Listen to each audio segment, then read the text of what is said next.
Hi guys, আজি এটা normal video' বনাব ওলাইছোঁ। মানে মই গৈ আছোঁ আল্টিমেটলি আপোনাৰ এই তেজপুৰত। মানে তেজপুৰত আমাৰ জেঠীমাহঁতৰ ঘৰ আছে আৰু তাতে আমি যাম। আৰু যাই কিনে আপোনালোকক গোটেই জাৰ্ণিটো আমি দেখাম গোটেই ৰাস্তাত, মানে কেনেকৈ যাওঁ, কি কৰোঁ, কি খাওঁ, মানে জেঠীমাহঁতৰ ঘৰ ক'ত, মানে কোন আছে, মানে এনেকুৱাই নৰ্মেল এটা ব্লগ আপোনালোকক দেখাম আৰু গোটেইখিনি। আপোনালোকে বলক মোৰ সৈতে কানেক্ট থাকিব আৰু বলক আজি আমি তেজপুৰলৈকে যাওঁ। তেজপুৰ মানে চিৰাজুলি বুলি কয় গোটেই ৰাস্তাটো। মই গুৱাহাটীৰ ৰুমৰ পৰা ওলাইছোঁ, ওলাই কিনে আপোনালোকৰ ইয়াতে গৈ আছোঁ আৰু আপোনালোকে যে সেইফালে দেখি আছে এটা বস্তু দেখাম মই আপোনালোকক।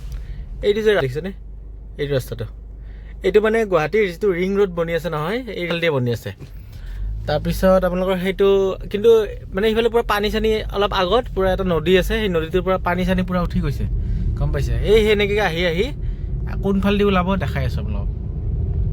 এই ৰিং ৰোডটো ইফালেদি আহিছে এনেকৈ, এইটোৱে ৰঙা ৰঙা যিবিলাক মাটি চাটি পেলাই আছে সেইটোৱে ৰিং ৰোডটো। আৰু আমি এইফালেদি অহা যোৱা কৰোঁ। এইফালে ক্ৰচিং হৈ কিনে ডাইৰেক্ট আপোনাৰ দীঘাৰো ওলাব, মানে সোণাপুৰ ওলাব। মানে যিবিলাক মানুহ এতিয়া ধৰক এই বাইহাটা চাৰিআলি ৰঙিয়া সেইটো চাইডৰ পৰা আহে, ধৰক আপাৰ আছাম যাব লাগে, মানে যিবিলাক মানুহ ধৰক ৰঙিয়া চঙিয়াৰ পৰা আহে, ধৰক আপাৰ আছাম যাব লাগে, সিহঁতৰ মানে সুবিধাটো কি হ'ব, সিহঁতে গুৱাহাটী মানে পাব নালাগে, বাইপাছ হৈ কিনে সিহঁতে ডাইৰেক্ট এনেকৈ এই ৰিং ৰোড হৈ কিনে যাব পাৰিব। মানে এইটো দেখিছেনে, এইটো ৰিং ৰোড হয়। এইটো ইফালেদি ক্ৰছ কৰি কিনে এইটো ইফালে বনাই আছে, দেখিছে? এইফালে একদম ইফালেদি পূৰা সোণাপুৰ ওলাব।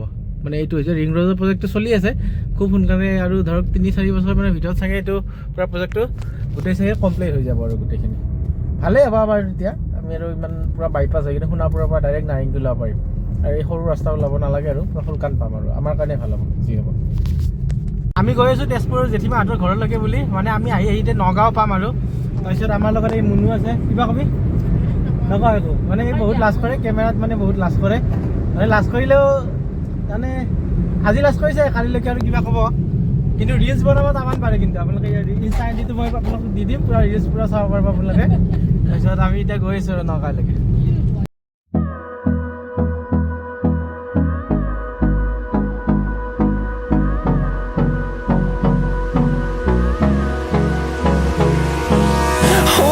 Close till I get up. Time is barely on our side. I don't wanna waste what's left. The storms we chase are leading us, and love is all we'll ever trust. Yeah, no. তাতে আমি এঘৰ মানুহ তাত সোমালোঁ, মানে তাতে মজাকৈ চাহ তাহ খাই ল'লোঁ, আৰু মানে হোটেলত আমি পইচাটো খৰচ নকৰিলোঁ, আৰু মানুহৰ ঘৰতে আমি খাই ল'লোঁ ধুনীয়াকৈ।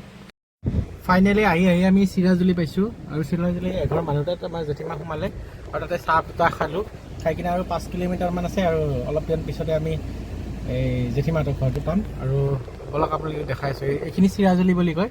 এই চকটো অলপ আগতে থাকিলে, আৰু মই গাড়ীৰ ভিতৰৰ পৰা এনেকৈ ভিডিঅ'টো বনাইছোঁ। মানে আৰু অলপমান পিছতে আমি এই জেঠীমাহঁতৰ ঘৰ পাম। ফাইনেলি আমি আহি পালোঁ মাইনাহঁতৰ ঘৰ। হাই এটা দি দিয়া, ইমান লাজ মজাকৈ আহিবলৈ। এতিয়া আমাৰ জেঠীমাহঁতৰ ঘৰ, সিহঁতৰ এখন ওচৰত দোকানো আছে মজাকৈ। আপুনি যি ইচ্ছা ইয়াতে আজি ফ্ৰীতে খাব পাৰি। মানে দোকানত কিন্তু বহুত বস্তু আছে দেই আজি, মানে পূৰা খাই আহি পাই কিনে এইটো এৰিয়াটো চাওকচোন, কিমান ধুনীয়া সিহঁতৰ এৰিয়া, পূৰা নেচাৰেল, পূৰা হাইৱেৰ ওচৰতে ঘৰ। মানে আৰু ওচৰত এখন দোকানো খুলি লৈছে। এইবিলাক ময়দা চয়দাও মাৰা আছে চাগে, ইয়াতে পৰঠা চৰঠা বনাই নেকি আজিকালি, মানে এনেকুৱা ময়দা মাৰা আছে চাগে, পৰঠা চৰঠা বনাই। তাৰপিছত এই দোকানখন আগতে মই প্ৰথম যেতিয়া আহিছিলোঁ অলপ সৰু আছিলে, এতিয়া অলপ ডাঙৰ চাঙৰ কৰি লৈছে আৰু দোকানখন বঢ়িয়াকৈ, ভালেই হৈছে। এটা ঘৰৰ ইনকাম হৈছে, পূৰা ফ্ৰিজ চিজ আনি লৈছে, গোটেই বস্তু আছে দোকানত। বাকী বাবু এটা আছে, বাবুটো ক'ত গৈছে এইটো মই নাজানো, আহিলে আপোনালোকক দেখাইছোঁ। আৰু ওচৰে পাজৰৰ গাঁওখন অলপ ফুৰিম আৰু সিহঁতৰ কেনেকৈ কি হয়। বাকী এইখিনি আহি পালোঁ আমি বৰ্তমান